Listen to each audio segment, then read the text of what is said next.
You have been working a long time. Yeah. There's a picture of you that I'm just going to ask you what's happening here. You're jumping rope, I think. This is the picture that I saw.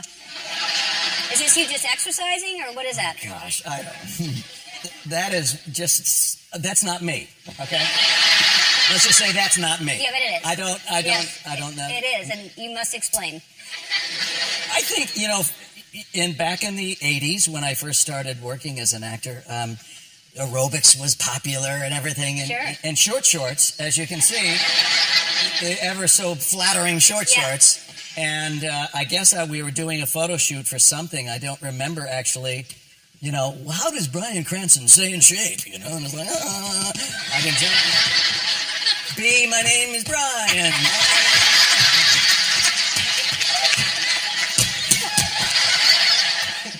Let's talk about this book, how you've had time to write this in between. How have you had time to write this? Yes. On a lot of flights back and forth across doing work, I would have time to be in my little cubicle on the plane and write.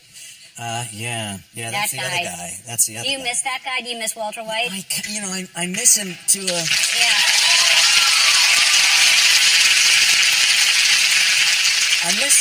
I miss the experience of playing him and being around all those great people for 6 years. But the story came to such a great beginning, middle, and end that I'm satiated. I'm fine. It's like, I'd rather leave with an audience wanting more of that than going, oh my God, is that show still on? So that's, Oh, now stop it!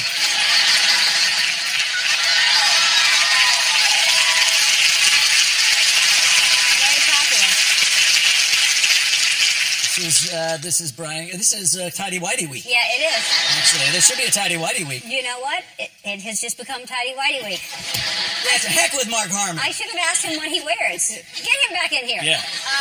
But wait, before we move on, so there's lots of little stories. They're all short stories about... The stories about my life. The stories that I've been telling to friends about the challenging childhood I had and how I... Quite a challenging childhood. Yeah, Tell a little bit about that. Yeah.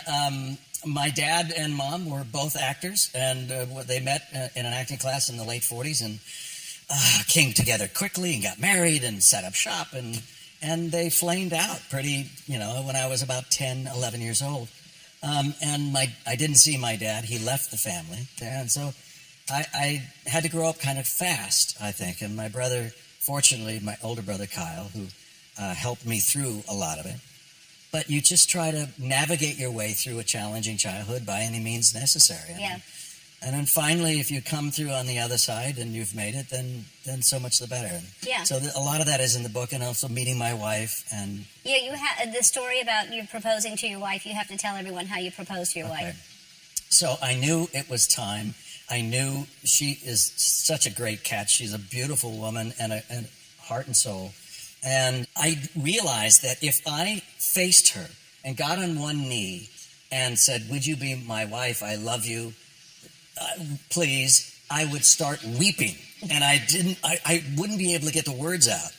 So I had to figure out a way where she was not looking at me when I was asking her to marry me. Now, how do you do that? And it occurred to me when I was in the shower one time, and I looked down, there's the bathtub, and I went, we take a bath together. How romantic. Okay, so we're up at this cabin. I get a bubble bath. I get champagne. And it was New Year's Day, so it made sense there might be champagne celebrating. So there's champagne, and there's bubble bath. I had some light music on. And I was going to get in first, then she was here, and we're both facing the same direction, right? So, and then I would ask her to marry me. The problem was, where do I put the engagement ring? Because there was no place to put it, so I just had this thought. I put it on my baby toe. I put the ring all the way onto my baby toe and submerged it underneath all the bubbles.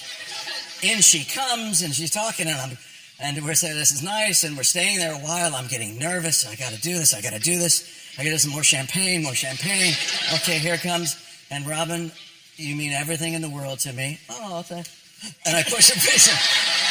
And I can't imagine not spending the rest of my life with you. Oh, I keep pushing her face away. And I want you, if you would, to be my wife. You'd make me the happiest man in the world. Oh, and I keep until finally she said yes. And then we did kiss. And then I said, oh, right, here.